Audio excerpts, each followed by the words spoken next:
회개 없이 은혜도 없다라는 제목으로 말씀을 나누도록 하겠습니다. 제가 잘 아는 선교사님 한 분이 SNS에다가 3장의 사진을 이렇게 올렸는데요, 그 장소가 거의 같은 장소예요. 이스라엘의 그 광야거든요. 근데 첫 번째 사진, 두 번째 사진, 세 번째 사진은 거의 그 같은 장소인데 다르죠. 뭐가 다르죠?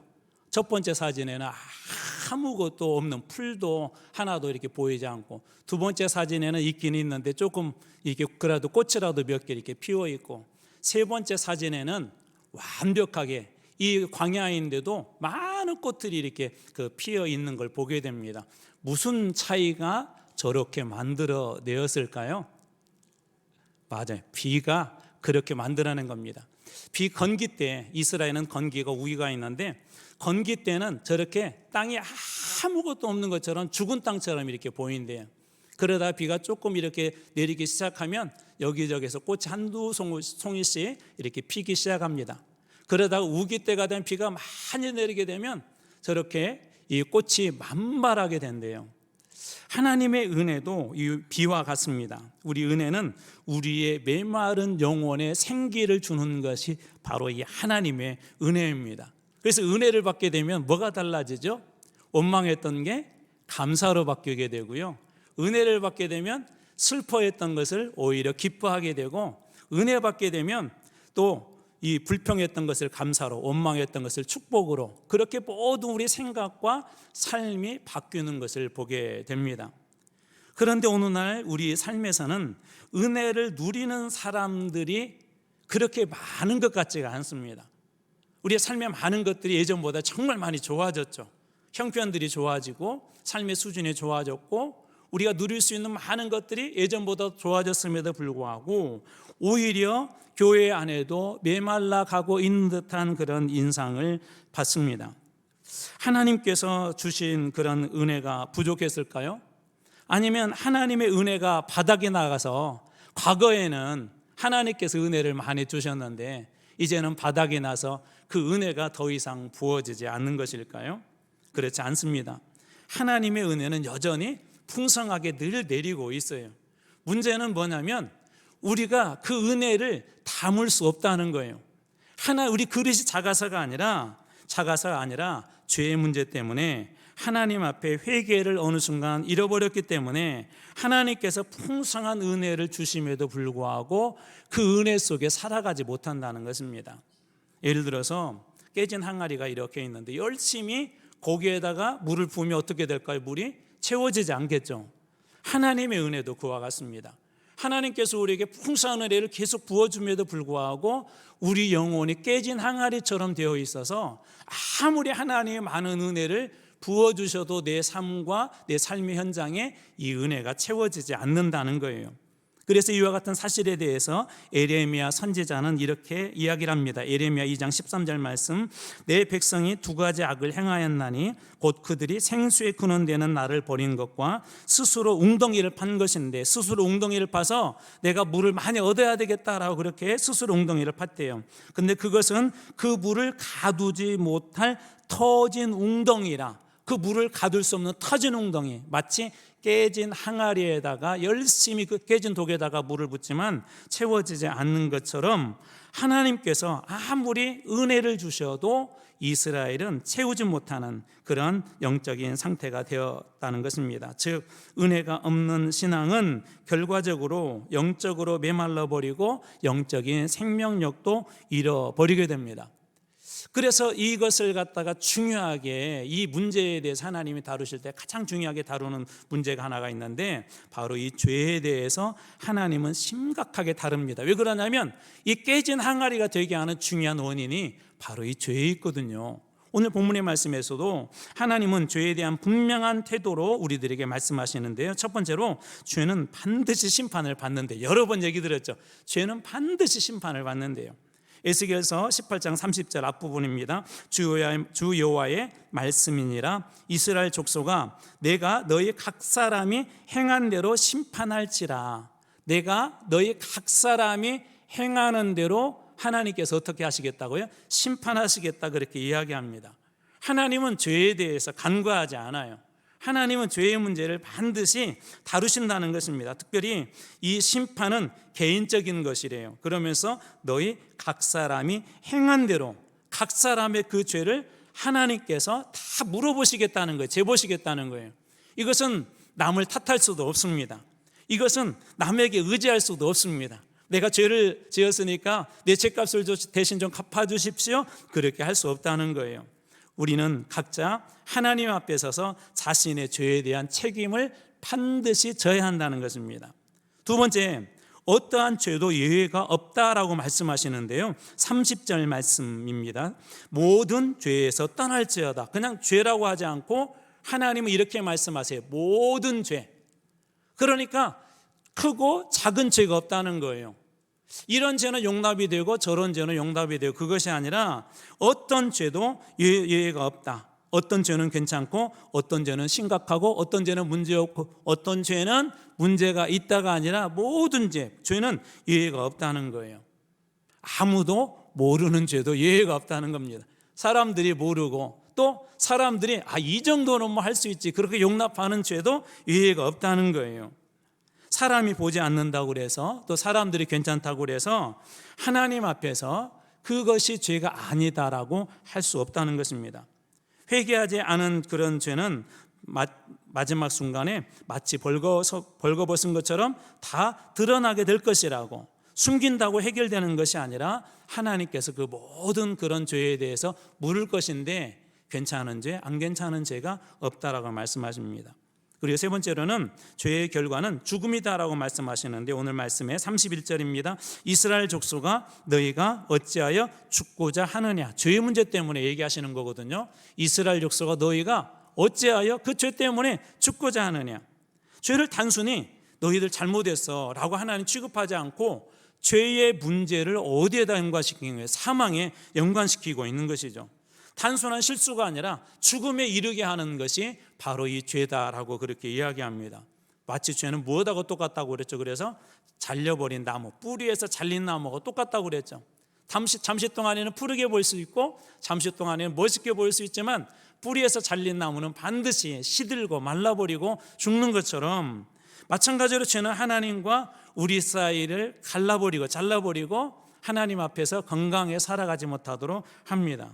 그래서 여러분 잘 아시는 것처럼 로마서 6장 23절에는 죄의 삭은 무엇이다라고 하죠? 죄의 삭은 사망이다. 죄의 열매는 사망이다. 죄의 결과는 사망이다. 그렇게 이야기합니다. 그래서 죄는 결국 죽음으로 이어지죠. 은혜라는 것은 마치 이것을 갖다 역전시키는 그런 힘이 있어요. 그런데 죄는 그것을 다 잘라버리는 거예요. 생명의 근원 되신 예수 그리스도와의 관계를 잘라버리고, 또 그리스도께서 주신 이 생명의 복음의 가장 중요한 교회에서도 그 관계를 잘라버리고, 죄는 그래서 우리로 하여금 우리 영혼이 점차적으로 시들게 하죠. 하나님의 은혜를 누리지 못하게 해요. 깨진 항아리에 어떻게 물을 채울 수 있겠습니까? 마찬가지로 깨어진 우리 영혼의 심령에 하나님의 은혜는 채울 수 없습니다. 그래서 하나님께서 이 죄의 문제는 죽고 사는 문제이기 때문에, 또 영원한 생명이 걸리는 문제이기 때문에 이 문제에 대해서 심각하게 다루시는 거예요. 그러나 하나님의 뜻은 이 죄를 심판하고 죄인을 사망에 이르는데 목적이 있지 않습니다. 하나님의 뜻은 심판이 아니라는 것이죠. 그렇다면 왜 하나님은 죄에 대해서 심각하게 말하고 그것에 대해서 심판하실 거라고 경고하시는 것일까요? 한마디로 얘기하자면 살리기 위해서 그래요. 의사 선생님이 가끔 경고하시잖아요. 여러분 병원에 가면 그렇게 하시면 안 됩니다. 짠 거 많이 드시면 안 됩니다. 운동 안 하시면 안 됩니다. 그러다 큰일 납니다라고 경고한 것은 당신이 그렇게 되십시오라는 그런 말이 아니라, 당신이 그렇게 하지 말고 빨리 돌아서야 좋은 건강한 패턴을 가지고 건강한 음식을 먹어야 건강한 수면을 가져야 삽니다라고 하는 살리기 위한 일종의 경고이자 권면인 것이죠. 예를 들어서 고속도로 이렇게 어떤 사람이 운전을 하는데 막 자기 마음대로 막 운전을 해요. 규정속도를 막 넘어서 난폭 운전을 해요. 그럴 때 교통경찰관이 이렇게 붙잡습니다. 붙잡고 그분의 이런저런 인적사항을 이야기하면서 그렇게 난폭 운전하다가는 큰일 납니다. 큰 사고 납니다. 당신뿐만 아니라 당신 주변 사람들도 큰일 납니다. 죽을 수 있습니다라고 말한 건 뭐죠? 그렇게 하면 죽을 수 있다는 것은 그냥 단순히 죽어라는 그런 것이 아니라 그렇게 하지 않아야 삽니다라고 하는 그런 강력한 경고였던 것이죠. 경찰의 경고는 벌을 주려는 것이 아니라 생명을 보호하기 위한 것입니다. 마찬가지로 하나님께서 이 죄에 대해서 이렇게 심각하게 다루시는 이유도 죄를 가지고 야, 너 나쁜 사람이다, 좋은 사람이다, 그걸 판결하거나 또 죄를 가지고 너는 죽어야 될 사람이다, 너는 살아야 될 사람이다 라고 그렇게 말씀하시는 것이 아니라 이 문제를 심각하게 다루는 이유는 살리기 위한 것입니다. 우리를 살리기 위해 그래서 하나님께서 요구하시는 것이 있는데요, 바로 죄에서 돌이켜 회개하라는 것입니다. 회개. 이 회개라는 단어에서 구약의 가장 중요한 단어 하나가 있어요. 슈브라는 그런 단어인데요, 이 슈브라는 단어는 첫 번째로 이렇게 방향을 돌리다예요. 우리 예를 들어서 이 운전을 하다 보면 내비게이션이 잘 안내했는데 잘못 갈 때가 있죠. 반대 방향으로 갈 때가 있단 말이에요. 그러면 그때 내비게이션이 안내하죠. 저기 전방 몇 미터에서 유턴하십시오라고 그렇게 이야기합니다. 그러면 그 이야기를 듣고 유턴하면 다시 제자리에 돌아가는 거예요. 슈브는 바로 그런 뜻이 있습니다. 삶의 방향을 완전히 바꾸는 것, 생각뿐만 아니라 삶의 방향을 바꾸는 게 바로 이 슈브입니다. 다시 말해서 우리 생각뿐만 아니라 삶의 실천, 삶의 결과를 또 달라진다는 것이죠. 그래서 에스겔서 18장 30절 32절에 오늘 두 번이나 강조하는데요, 30절 너희는 돌이켜 회개하고 또 너희는 스스로 돌이키고 살찌니라 라고 그렇게 이야기합니다. 이거에 대해서 하나님께서 너희들 죄대로 이대로 가다가는 죽어, 그대로 가다가는 낭떠러지야, 그대로 가다가는 썩은 달이야, 그렇기 때문에 빨리 돌아서서 다른 길로 가야 돼, 생명의 길은 따로 있어라고 말씀하실 때 그 말씀을 듣고 돌이키는 것, 내 삶의 방향을 바꾸는 게 바로 이 슈브입니다. 죄를 적극적으로 거부하고 단절해야 합니다. 좋은 것처럼 보이는 죄도 있죠. 좋은 것처럼. 이 법적으로 우리 이 도덕법이나 일반 법에서 큰 문제가 없지만 신앙적인 그 양심에 또 우리 성경에 걸리는 그런 법들도 있어요. 아무리 좋은 죄라도 버려야 한다는 것입니다. 죄처럼 생각하지 않는 것은 얼마나 심각한 줄 아세요? 예를 들어서 예전에 제가 이런 예를 한번 말씀을 드렸어요. 제가 아는 분 중에 한 분이 무좀을 치료하지 않아요. 별로 안 지저분한가요? 무좀을 치료하지 않고 달고 살아, 좀 제발 좀 치료 좀 해라. 그리고 또 문제는 뭐죠? 같은 신발을 신게 되면 이게 또 다른 사람한테 옮길 수도 있고, 공동생활에 있는 사람들, 다른 사람들에게 건강에 큰 위협은 아니지만 위협을 줄 수가 있잖아요. 그랬더니 그분 말씀이 참 가관이었어요.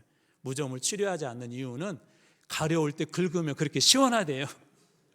시원해서 무좀을 치료하지 않는다는, 여러분 말이 돼요?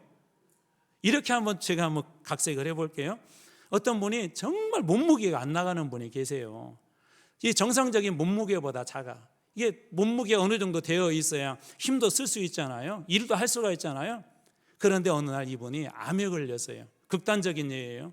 암에 걸렸어요. 암에 걸리다 보니까 몸에서 암덩어리 이렇게 자라면서 몸무게가 점차적으로 늘어나요. 몸무게 측면에서만 보면 아주 좋은 것이죠. 그래서 그분에게 의사 선생님이 이렇게 이야기하면, 선생님 몸에서 암이 발견되었는데 빨리 제거해야 돼요. 그때 이 환자가 이렇게 하면, 선생님 무슨 말씀이세요? 저는 평생 정상적인 몸무게를 넘어본 적이 없어요. 그런데 이 암 때문에 제 몸무게가 요즘 늘고 있어요. 그런데 그걸 왜 제거해요? 말이 안 되는 것이죠.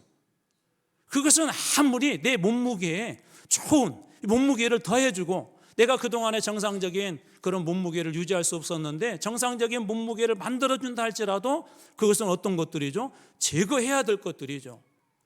아무리 좋아 보이는 그런 죄도 똑같은 거예요. 죄라는 것은 좋은 죄가 없어요. 나를 유익하게 하는 죄가 없어요. 잠시 동안 그렇게 보일 것이지 죄는 우리 자신을 결코 유익하게 하지 않습니다. 방금 말씀드렸던 그 무좀 환자에게, 그리고 암 환자에게 일어나는 것처럼 우리가 아무리 좋다고 이야기한다 할지라도, 좋게 여긴다 할지라도 결국 그 병은, 그 질병은 우리 몸을 지배하고 결국 우리를 잡아먹고 말 것입니다. 죄는 이와 똑같습니다. 그래서 하나님께서는 이 죄에 대해서 철저하게 그 길로 가면 안 돼, 그것은 철저하게 잘라버려야 돼, 버려야 돼 라고 말씀하시면서 슈브, 돌아서라고 그렇게 이야기합니다. 뿐만 아니라 두 번째로 마음과 영을 새롭게 하라 그렇게 이야기합니다. 18장 31절 마음과 영을 새롭게 할지니라, 이렇게 생각하시면 돼요. 우리 여기 CCC맨들 있는데 우리 보통 이렇게 전도할 때 그림 중에 이런 그림을 여러분 보셨을 거예요. 의자가 하나가 있는데 그 의자에 나가 있는 사람이 있고 그 의자에 십자가 예수 그리스도가 있는 사람이 있어요. 쉽게 말해서 중심을 바꿔라 하는 거예요. 마음과 영을 새롭게 한다는 것은 하나님이 내 삶의 중심이 되게 하라는 거예요. 그분이 주인이 되고 그분이 왕이 되게 하라는 거예요. 우리의 모든 기준이 하나님으로부터 그렇게 나와야 한다는 것입니다. 그래서 이전에는 욕심과 세상의 것들에 마음을 두었다면 이제는 어떻게 하는 게 하나님의 영광을 드러내는 것인가? 이제는 어떻게 그리스도 향기가 될 것인가?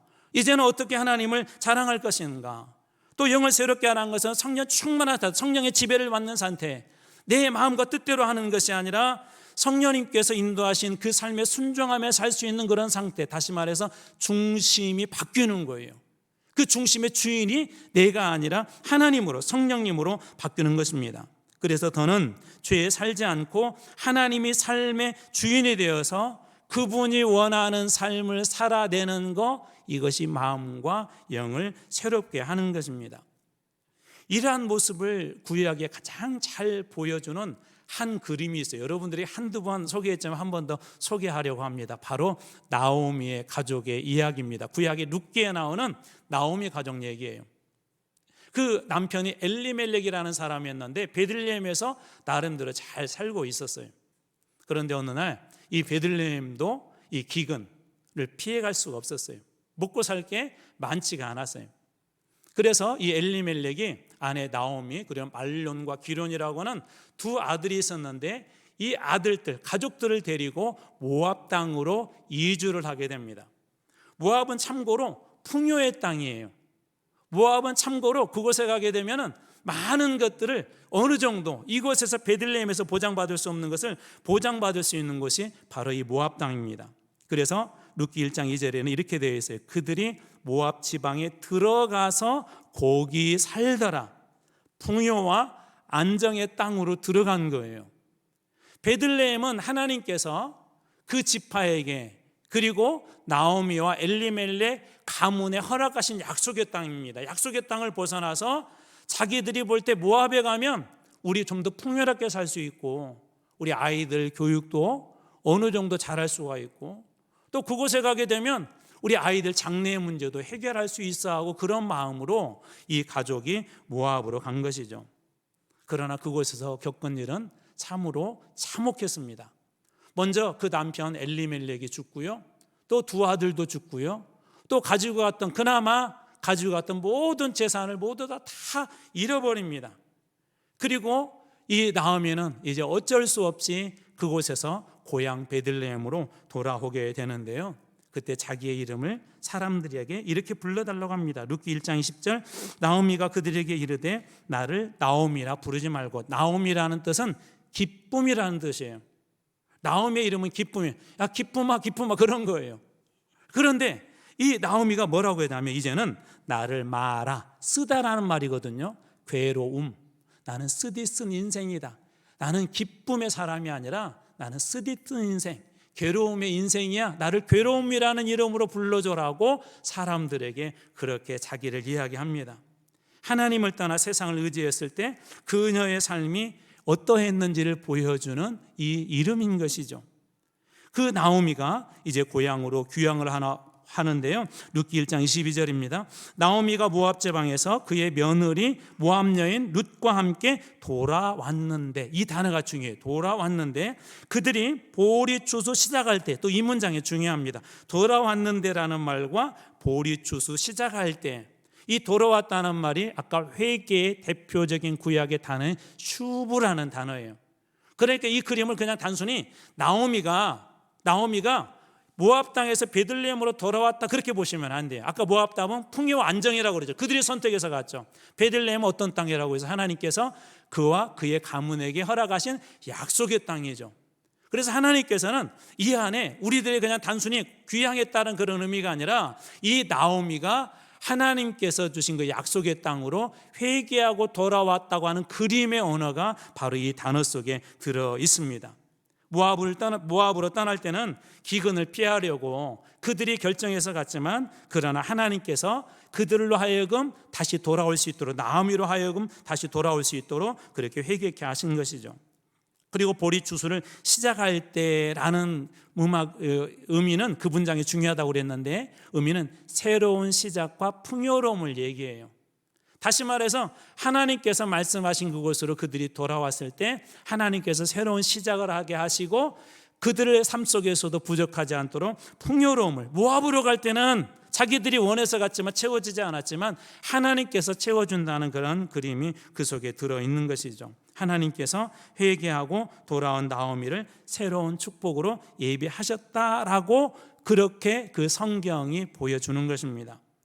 나오미가 하나님 앞에 돌아왔을 때 어떤 일들이 일어났죠? 그가 돌아가기로 결정할 때 혼자 돌아오지 않았죠. 모압의 며느리였던 룻을 데리고 옵니다. 함께 그 길에 동행을 해요. 함께 돌아왔습니다.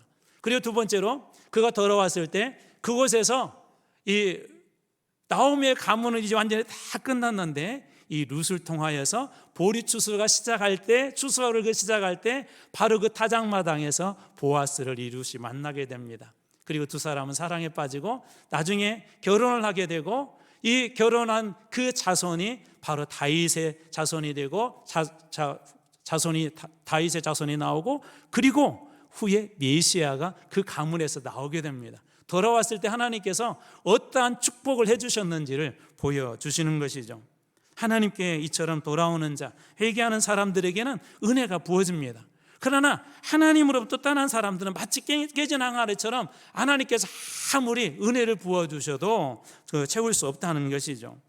이와 같은 그림이 신약에서도 하나 있는데, 여러분들이 잘 아는 것처럼 탕자의 이야기입니다. 탕자는 자신의 자유를 꿈꾸며 아버지께 받은 그 유산을 가지고 풍족하게 누리며 살 것을 꿈꾸고 집을 떠났죠. 그런데 그 재산도 얼마 가지 않아서 전부 다 써버리고 맙니다. 탕진하고 맙니다. 더 이상 갈 데가 없어서 돼지 치는 곳에 그곳에 가서 머뭅니다. 근데 그곳에서조차도 돼지가 먹는 것조차도 먹을 수 없는 그런 극심한 그런 어려움 속에 그가 처하게 되죠. 그때 그가 그런 생각을 해요. 내 아버지 집에 있는 종들은 나보다도 형편이 낫다라고 그렇게 생각을 하면서 그가 이런 결단을 합니다. 누가복음 15장 10절, 이에 일어나서 아버지께로 어떻게 되죠? 돌아가니라. 이게 구약에서 쓰이는 슈브라는 단어예요. 아버지께로 돌아간다는 게 단순히 잘못했습니다 하고 돌아가는 것이 아니라 자기의 삶의 방향을 완전히 바꾸는 것, 회개하고 돌아갔다는 의미가 이 속에 들어있는 것이죠. 단순히 집으로 돌아가는 것이 아니라 마음과 삶을 완전히 바꿔서 돌아가지 않습니까? 그래서 심지어 그가 아들이었었지만 아버지한테 그래요. 차라리 저를 종으로 써줘도 괜찮습니다. 아버지 집만 있게 해주십시오라고 그렇게 하지 않습니까? 그런데 아버지 집에 도착했을 때 아버지가 멀리서 그 아들을 보고 뛰어나와서 그 아들을 이렇게 안아줍니다. 뿐만 아니라 그 아들에게 새로운 옷을 입히고 반지를 끼워주고 신발을 이렇게 신겨주는데요. 누가복음 15장 22절입니다. 아버지는 종들에게 이르되 제일 좋은 옷을 내어다가 입히고 손에 가락지를 끼우고 발에 신을 신기라. 패역한 자식이라고 했잖아요. 이 아들이 가지고 왔던 재물은 뭐냐면 아버지가 죽은 후에나 받을 수 있는 유산이에요. 그러니까 아버지를 어떻게 대한 거죠? 그 유산을 달라고 할 때는 죽은 아버지로 아버지 빨리 죽으십시오라고 하는 그런 메시지도 들어있는 거 아니에요. 그런데 그런 아들이, 패역한 아들이 돌아왔을 때 아버지는 뛰어나가서 그 아들을 안아버리고, 뿐만 아니라 종들에게 이야기하여서 제일 좋은 옷, 그리고 손에는 가락지, 그리고 발에는 신을 신기라고 합니다. 제일 좋은 옷은 신분을 얘기해요. 아들의 신분을 회복시켜 준 거예요. 또 손의 가락지는 그 아들의 힘, 권세를 이야기합니다. 아들의 그 권세, 그걸 회복시켜 준 것이죠.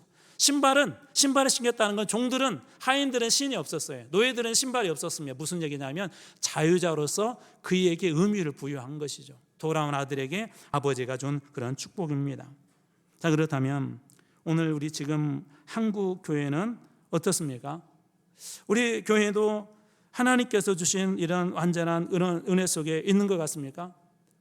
우리는 가끔 하나님께서 이런 놀라운 은혜와 돌아온 자에게 주시는 그런 축복들이 있음에도 불구하고 값싼 은혜만 구하고 있지는 않은지 한번 생각해 봐야 됩니다. 값싼 은혜라는 것은 무엇이냐면 회개 없이 죄를 용서받았다 생각하고 회개 없이 내가 거듭났다고 생각하고 십자가 없이 하나님의 영광을 구하고 고난 없이 축복을 구하고 말씀 없이 예수를 믿기를 구하고 헌신 없이 교회의 부흥을 구하는 것이 값싼 은혜입니다.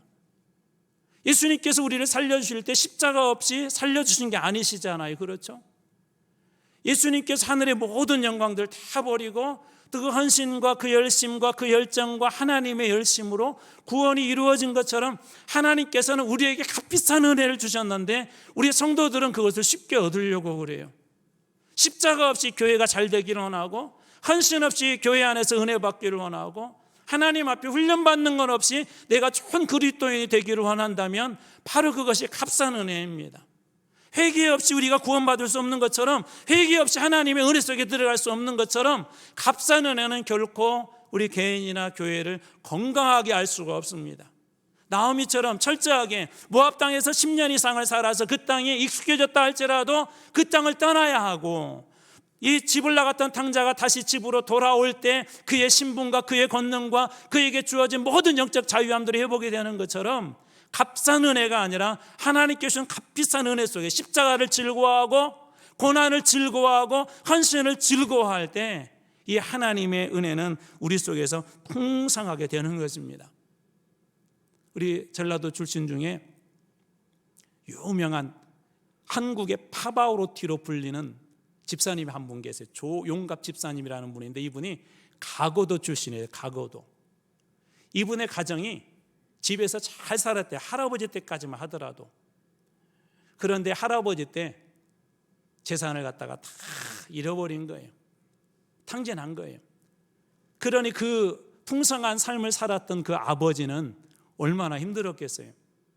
그래서 이 아버지가 자기 아버지가 조영갑 집사님 아버지가 너무 힘드니까 매일매일 술 속에 살았대요. 술독에 빠져 살았대요.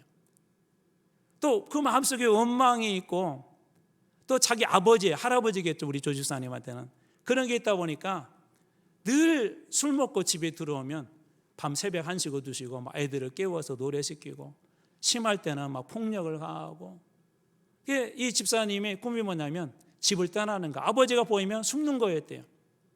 그러다가 어느 날 이제 거기에는 중학교까지밖에 없었는데 중학교를 졸업하고 드디어 이제 탈출할 기회가 됐대요. 근데 집안 형편이 어렵다 보니까 이 집사님이 서울의 성수동에 그때는 공장이 많았잖아요. 지금 많이 바뀌었지만 한 철공소에 이렇게 취업을 합니다. 저 시골 그것도 자기 이름도 없는 섬에서 온 그 아이를 잘 보살펴주면 괜찮은데 그곳에 있는 사람들이 쇠망치 같은 것으로 조금만 일 잘못하면 막 때리면서 욕하고 구타하고 그렇지 않아도 집이 힘들어서 이렇게 나왔는데 거기에서도 그런 온갖 고난을 당합니다. 그러면 이제 보통 누가 생각나죠? 그럴 때 생각나는 사람이 있죠. 누나가 생각이 났대요. 누나가 이게 서울에 올라와서 이렇게 생활을 하고 있었는데 누나도 평소 때는 직장을 다니고 본인도 직장을 다니고 오늘날처럼 뭐 교통이 편리하지 않았으니까 못 만났던 것 같아요. 그래가지고는 그 누나를 언제 만날 수 있냐면 누나가 교회를 열심히 다니고 있었대요. 그래서 주일날 교회를 가야 그 누나를 만날 수가 있었대요. 그래서 그 교회를 갔는데 깜짝 놀랐대요. 교회를 갔더니 뭐 지금은 우리 라면 먹는 게 별거 아니지만 저도 청년 때 교회에서 밥 해주는 것보다 라면을 해주는 게 정말 좋았거든요. 라면 끓여준 게요. 교회를 갔더니 그때 공짜로 라면을 주더래요. 너무 좋았대요. 이분이 조금 노래를 잘하니까 노래를 잘한다고 사람들이 칭찬을 해주고 격려를 해주고 그리고 고등학교를 안 다녔다고 그랬잖아요. 참 보니까 똑똑할 것 같은데 학교를 다녀라고 사람들이 그렇게 곁에서 이렇게 세워주고 계속 그렇게 했답니다. 그러면서 교회 다니는 게 이렇게 즐거워졌대요. 처음으로 그곳에서 사랑이라는 걸 느꼈고 처음으로 이렇게 점차적으로 예수님과 이렇게 가까워지면서 꿈이라는 걸 꾸었대요. 예전에는 꿈이 없이 살았대요. 철공소에서 일할 때나 고향 섬에서 살았을 때는 꿈이 없이 살았는데 예수 믿기 시작하면서 꿈도 이렇게 생겨나기 시작했대요. 그러면서 이분이 결국 나중에는 여러 가지 중간에 과정들이 있지만 세계적으로 아주 유명한 그런 성악가가 이렇게 되었습니다. 그쯤에 아버지도 이제 고향에서 올라와서 인천에 한 곳에서 경비원 일을 했는데 회사에서 이렇게 건강검진을 해줬대요. 그런데 빨리 큰 병원으로 가봐라고 검사를 해봤더니 폐암 말기고 그 병원에서 얘기하기는 아버지가 며칠을 못 삽니다. 근데 그때 그 집사님 마음속에 그동안에 원망과 그런 게 많았다고 그랬잖아요. 아버지가 그렇게 불쌍하더래요. 근데 하나님 앞에 기도해요. 하나님 제발 아버지 좀 오래 살게 해달라고. 근데 놀랍게도 그 아버지가 고향으로 내려가지고 한 6개월 정도를 더 사셨대요. 6개월 정도를. 근데 문제는 이 암이 갈수록 몸을 고통스럽게 한 게 너무 힘드니까 아버지가 빨리 죽었으면 좋겠다. 그래서 이 집사님이 하나님 이제는 하나님께서 아버지를 좀 데려가 주세요. 그리고 아버지를 이렇게 품에 안고 그 아버지를 안고 그 품 안에서 하나님 앞에 찬양을 드렸다. 하늘 가는 밝은 길이라는 그 찬양을. 그리고 아버지는 그 품 안에서 조용히 이제 하나님 품으로 이렇게 가셨다라는 그런 간증을 들었습니다. 여러분 무엇이 이 집사님의 삶을 그렇게 바꿔놓았죠?